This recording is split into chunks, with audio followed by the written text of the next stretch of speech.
बोल रहा एक हिंदुस्तानी, तुम दूध मांगोगे हम खीर देंगे, तुम कश्मीर मांगोगे हम जीत देंगे।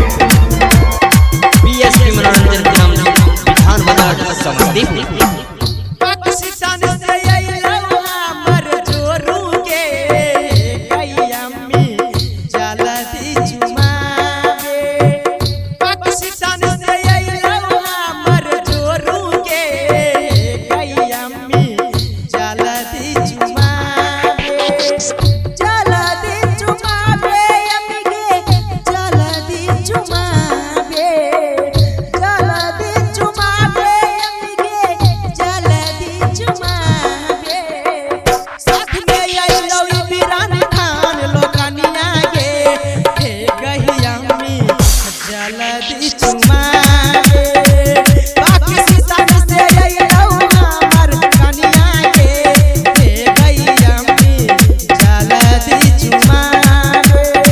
एक हैरान रही, तुम्हें इस्लाम कबूल है या नहीं?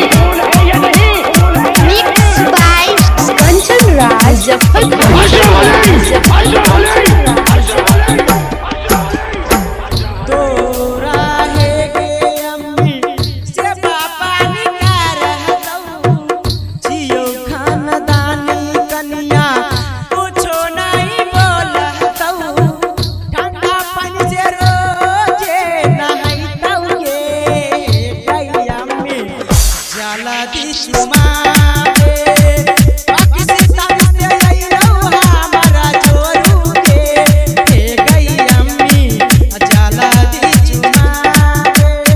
हमारा हिंदुस्तान जिंदाबाद था, जिंदाबाद है और जिंदाबाद रहेगा।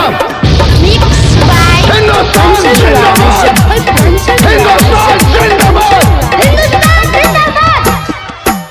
सनोज दीवाना यमगे बैली के लव इंडियन बढ़ाई जल तो पाकिस्तान के छाती के बीपीएम अब नहीं डाल तो कश्मीर पर नजरिया के कही अम्मी जल्दी चुमावे पाकिस्तान से आई रहो हमारा जोरू के गई अम्मी जल्दी चुमावे अम्मी